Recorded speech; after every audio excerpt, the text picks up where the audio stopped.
अर्जी न कोई उलाना, तेरी रुचि में मगन हो के रहना, तेरी रुचि में मगन हो के रहना।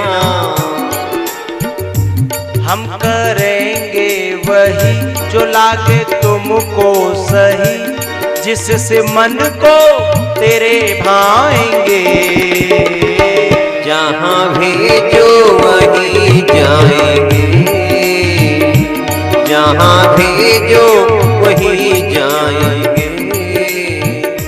जो बनाओ सो बन जाएंगे, जहाँ भेजो वहीं जाएंगे। जहाँ भेजो वहीं जाएंगे।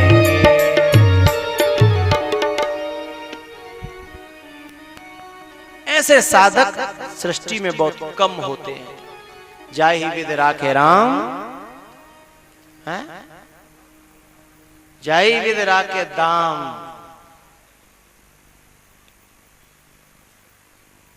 ताहि विद रहिए। अब पता नहीं तुम कौन सी पंक्ति के साधक हो। एक तो साधक होता है टका ही कर्म टका ही धर्म टका ही परमम पदम, और एक होता है कृष्ण नाम अति मीठो लागे, दुनिया को सुख फीको लागे। ये दोनों तरह के साधक हैं। अब अपना अपना आकलन करें हम कैसे। भगवान भागते हैं मैया पकड़ने के लिए है, और मैया उसे मैया पकड़ सकती है क्या? विधि हर शंभु न चावन हारे, जग देखन तो अपेखन हारे।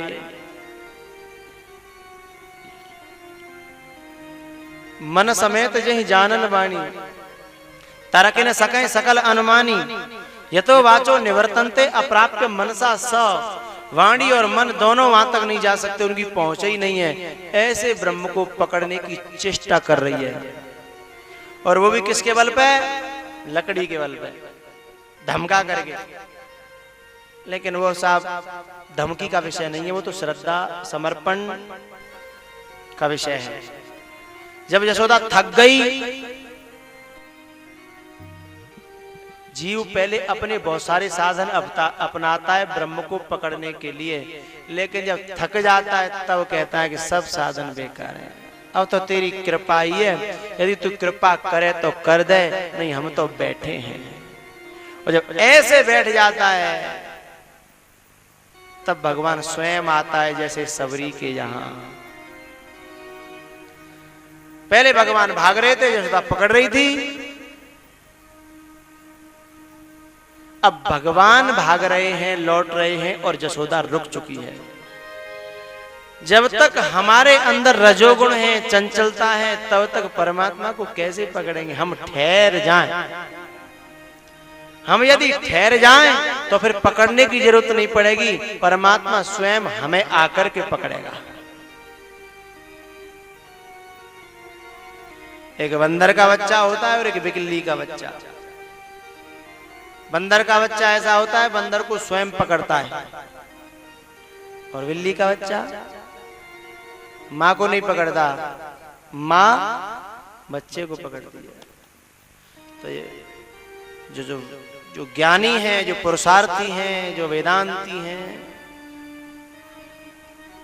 मैं ऐसा तो कैसे कहूं कि बंदर के बच्चे हैं।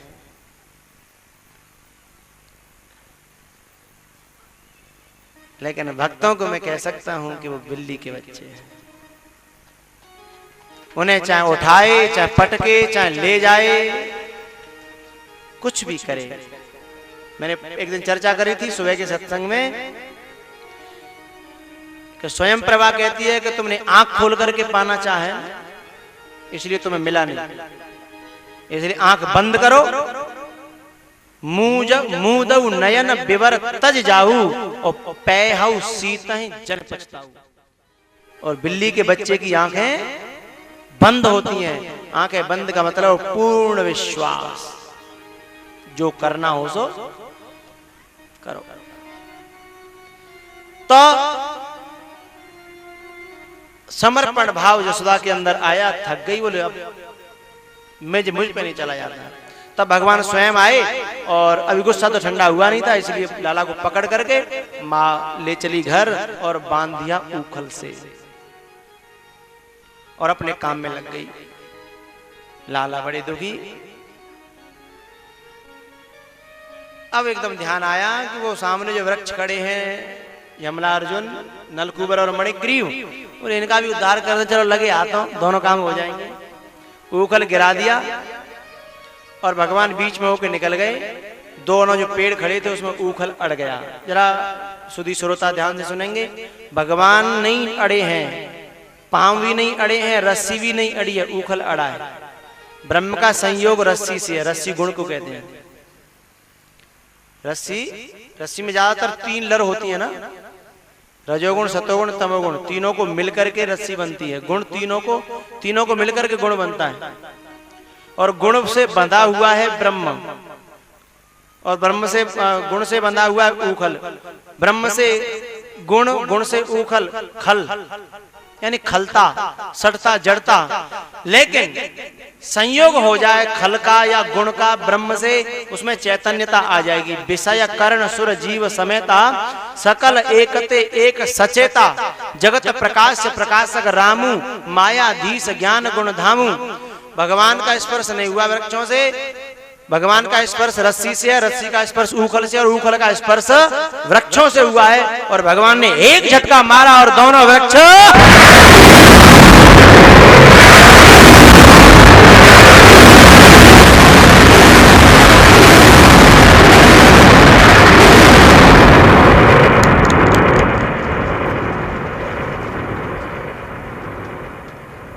दोनों वृक्ष गिर पड़े। किसी के ऊपर तो नहीं गिरे, सब बचे हैं ना, सलामत है ना, आगे पीछे। चलो ठीक है, सबको सब।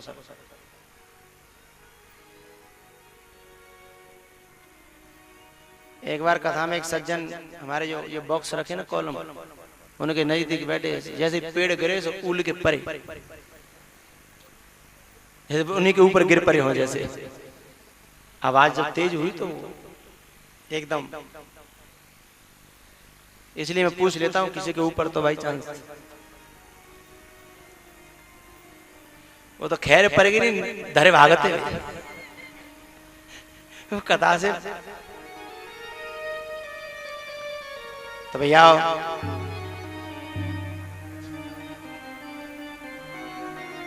उनसे 2 दिव्य पुरुष प्रकट हुए, नलकूबर और मणिग्रीव, जो कुबेर के पुत्र थे। अपनी उच्छृंखलता और उद्दंडता के कारण नारद जी के द्वारा इन्हें शाप मिला था। नारद जी जा रहे थे, इन्होंने, वो कुबेर के पुत्र है ना, कुबेर माने धनवान, और धनवानों की औलाद तो तुम जानते हैं। वो अपने बाप को ही राम राम करने में शर्म लगती है, फिर औरों की तो बात छोड़ो, संतों की और उनकी तो। अपनी औलाद के लिए धन इकट्ठा करने का मतलब है अपनी औलाद को अय्यास बनाना। खुलेआम कह रहा हूं, क्योंकि जब किसी टंकी में पानी ज्यादा होगा तो प्रेशर देता पानी बाहर को, कहीं ना कहीं होके वो जगह खोजेगा, या तो छेद में या ऊपर होके उसे तो निकलना है। तो जो माँ बाप चारों तरफ से इकट्ठा कर करके भर देते हैं ठसा ठस घर को, बैंक को, एटीएम को पैसा से, तो फिर वो जगह खोजता है। अब जिनने पैसा ज्यादा खींचा है शुभ कर्म करके, तो कोई खींचता ही नहीं पैसा, तो शुभ कर्म से ज्यादा नहीं आता, लिमिट का ही आता है। अशुभ कर्मों से ज्यादा खींचा जाएगा, और अशुभ कर्मों से जिसने पैसा खींचा हो वो शुभ कर्मों में लगा कैसे सकता है? मांस मदिरा में खर्च कर देगा, और बुरे कर्मों में खर्च कर देगा, डॉक्टरों को रोग हो जाए डॉक्टरों को दे देगा, सब कुछ करेगा, लेकिन शुभ कर्म में वो लगा ही नहीं सकता, क्योंकि वो धन शुभ कर्म से आया ही नहीं।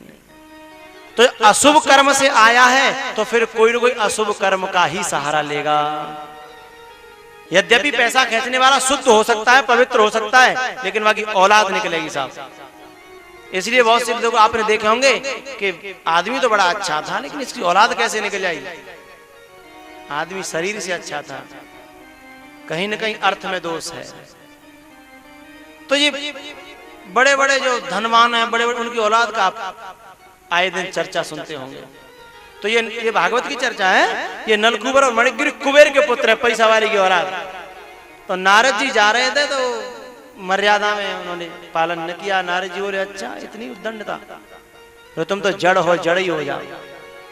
लेकिन फिर चरणों में गिर पड़े और उन्होंने कहा चलो ठीक है, अब साफ तो लग गया लेकिन तुम्हारा कल्याण हो जाएगा, भगवान आएंगे, उनका स्पर्श होगा।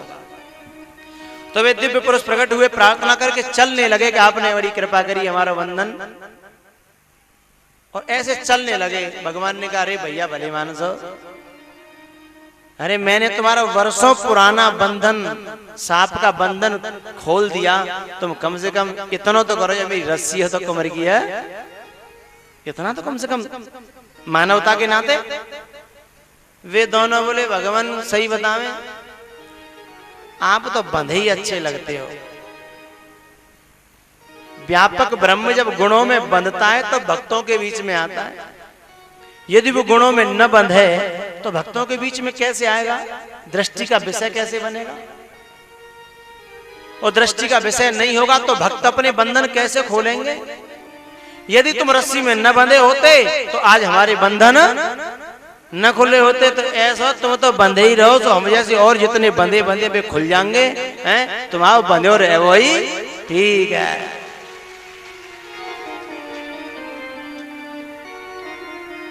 भगवान भक्तों के लिए बंधन स्वीकार करता है ना। दिल मेरा सांवरे अब तेरा हो गया है, दिल मेरा सांवरे अब तेरा हो गया। सांवरे संवरिया से, सांवरे संवरिया से प्यार हो गया। दिल मेरा सांवरे अब तेरा हो गया है, दिल मेरा सांवरे अब तेरा हो गया। दिल मेरा दिल मेरा सांवरे अब तेरा हो गया। जय बोले।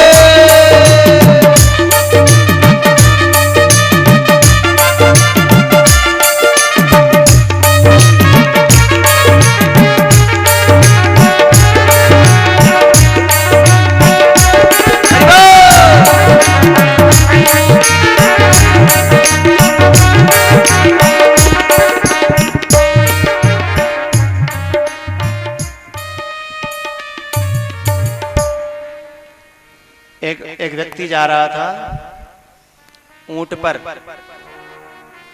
एक बड़ी बूढ़ी मैया बोले भैया, ए भैया कहाँ जा रहा है।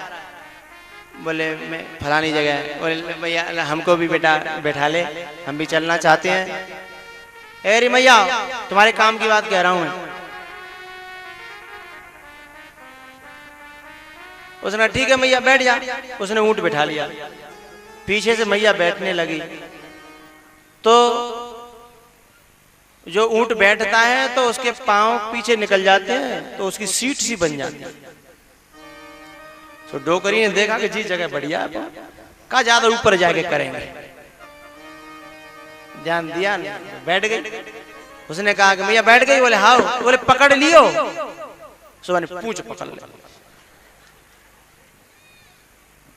यहाँ बैठ गई और पूंछ पकड़।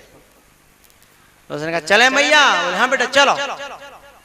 तो जैसे ही वो ऊंट खड़ा हुआ सो डुकरिया धम नीचे।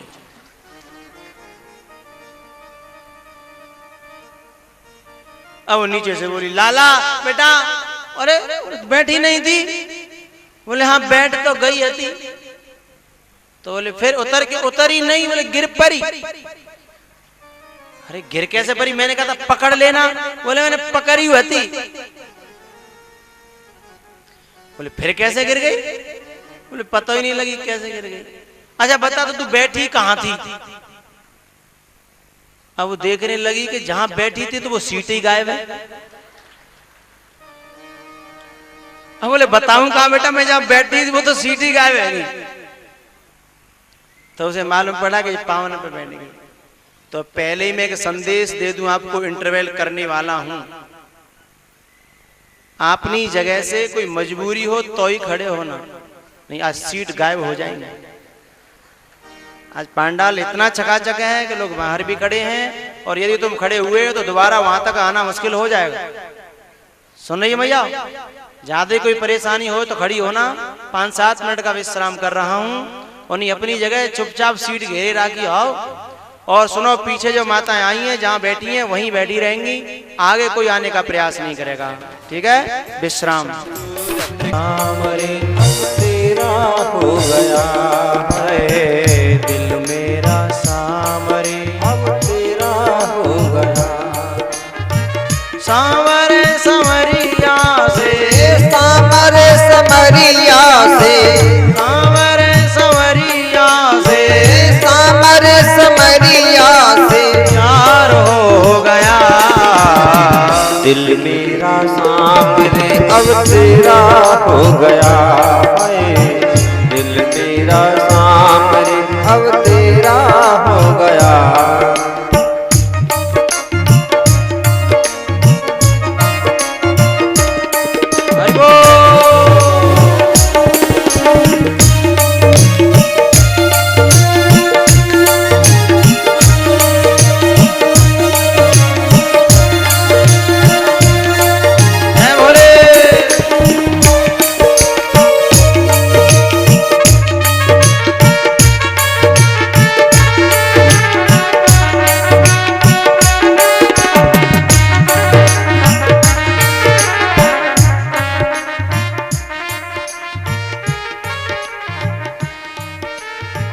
दिल मेरा सामरे अब तेरा हो गया है। दिल मेरा सामरे अब तेरा हो गया। जो माताएं मौन रख के कथाएं सुन रही थी, अब वे मौन अपना शुरू कर दें। जय जय श्री राधे।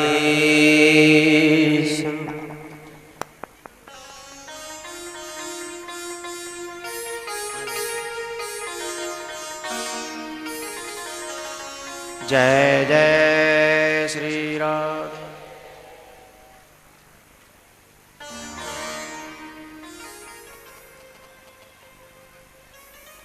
शांत हो जाएं सभी।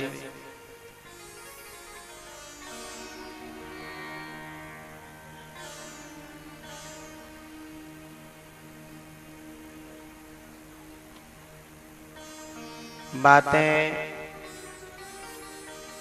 बंद कर दें।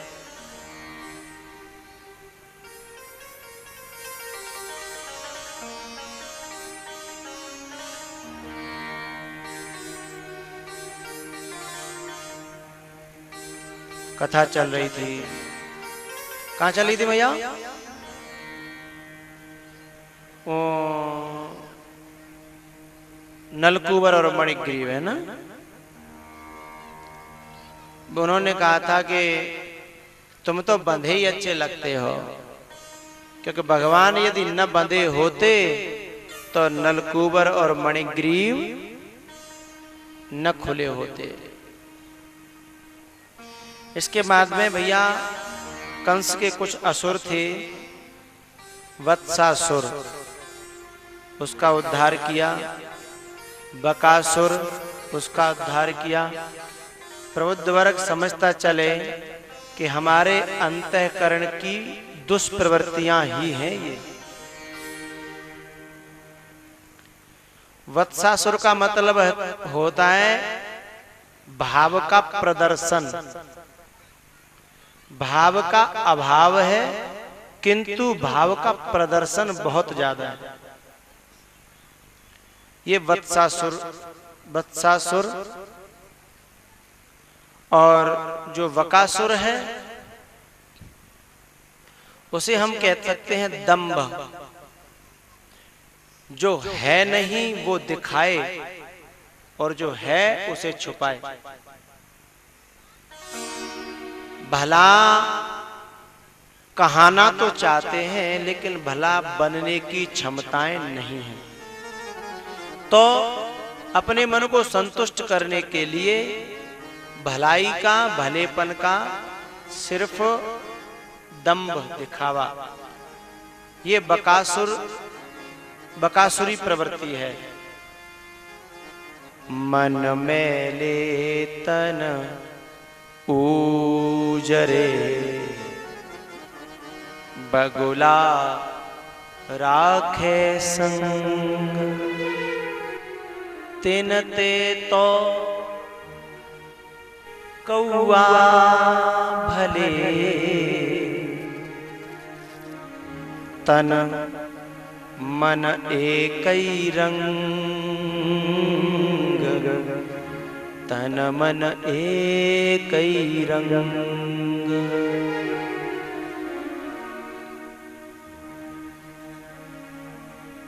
मन, वचन और कर्म तीनों एक हो जाएं तो समझ लो बकासुरी वृत्ति नष्ट हो गई। तीनों अलग अलग हैं तो बकासुरी वृत्ति हमारे अंदर विराजमान है।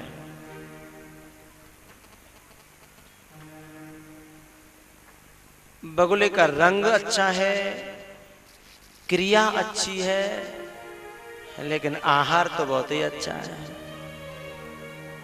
है ना। ऐसे ही जिनके आहार ठीक नहीं है, आहार्यते इंद्रियाणी, इंद्रियों के द्वारा जो आहार्यते हरण होता है, जो लिया जाता है, वो आहार है। आंखों का आहार अलग, कानों का आहार अलग, रसना का अलग, ये सब आहार है। तो हमारे आहार यदि ठीक नहीं है लेकिन प्रदर्शन ज्यादा अच्छा है तो हमारी बकासुरी वृत्ति जीवित है। उसके बाद अघासुर, अघमान्य होता है पाप। पाप जो होता है ना, वो आदमी को अपने अंदर समा लेना चाहता है, उसका भी उद्धार किया है। धेनुकासुर और कालिया नाग का भी देखिए, कुछ असुरों को भगवान ने मारा है और कुछ असुरों को पिटाई करी है, मृत्यु नहीं दी। ऐसे हमारे जीवन में कुछ आसुरी प्रवृत्तियां ऐसी हैं कि कुछ को तो संयमित करना है और कुछ आसुरी प्रवृत्तियों को नष्ट करना है। सब नष्ट करने योग्य नहीं है। हनुमान जी जब लंका में जा रहे थे तो मैनाक पर्वत मिला, सिंगिका मिली, सुरसा मिली, लंकिनी मिली। ये संसार सागर के परे जाना चाहते हैं जो साधक, उनके रास्ते में ये प्रवृत्तियां मिलेंगी, लेकिन साधक बुद्धिमान होना चाहिए। ज्ञान नाम अग्रगण्यम, कि कौन सी मारनी है और कौन सी संयमित करनी है, पिटाई करनी है। देखना इंद्रियों की न घोड़े भगे, रात दिन इनमें संयम के कोड़े लगे। संयमित करना है। तो यहां अघासुर को मार दिया, बकासुर को मार दिया, वत्सासुर को मार दिया, पूतना को, तृणावर्त को, सगडासुर को, लेकिन कालिया नाग को नहीं मारा भगवान ने। कालिया नाग के फन पे नाचे, पिटाई करी, कुचला और खून दे गया मुंह में से, लेकिन उसके प्राण छोड़ दिए। जबकि कितना विषैला है और कितना अनर्थकारी है ये कालियानाग। कालियानाग का मतलब अहम, और अहम कहां रहता है? यमुना नदी में, कर्म की धाराओं के अंदर। कर्म जो व्यक्ति करता है उस कर्म का अहम, मैंने, जैसे हमारे जो कराने वाले सोचेगा मैंने जे इतनी बड़ी भागवत। कर्म तो शुभ है लेकिन भीतर घुस गया कालियानाग। इस कर्म से, जैसे जल से स्नान करो तो पवित्र हो जाओगे, और जल को पियोगे तो तृप्त हो जाओगे। स्नान करोगे तो पवित्र हो जाओगे, पियोगे तो तृप्त हो जाओगे। ऐसे ही ये जल है, राम भगत जल। इसको, इसमें जो स्नान करेंगे वो पवित्र हो जाएंगे और पिएंगे तो तृप्त हो जाएंगे। जन्म जन्म की जो तृषा है वो मिट जाएगी, तप्त जीवनम। लेकिन सुनने वाले में, सुनाने वाले में और कराने वाले में, इन तीनों में से कहीं भी यदि ये कालिया नाग पनप पड़ा, सुनने वाले कहेंगे हम रोजाना गए हैं और हमने निराहार सुनी है और हमने 9 दिन हाजिरी लगाई है और हम ऐसे श्रोताएं, और जो भी अहंकार बहुत सारे हो सकते हैं। कराने वाले में जा जाए कि हमने इतना व्यवस्था करी और इतना बड़ा कार्यक्रम कराया और महाराज बुला लिए और ऐसा कर दिया, तो सब सुपड़ा साफ हो गया। वक्ता यदि सोचेगा मैंने इतना समा बांध दिया और मैंने ये कर दिया वो कर दिया, तो उसका भी सुपड़ा साफ हो गया। तीनों की कर्म में, कर्म की धारा में यदि कालिया नाग घुस गया कहीं भी, तो जो जल तृप्त करता था और पवित्र करता था, यमुना का गाय पीती थी वृंदावन की तो उनको तृप्त करता था, और नहाती थी तो पवित्र करता था, संताप को मिटा देता था, वही जल क्या करने लग गया? पवित्र नहीं करता था। फिर नहाओ तो शरीर में खुजली पैदा हो जाती है, दूसरी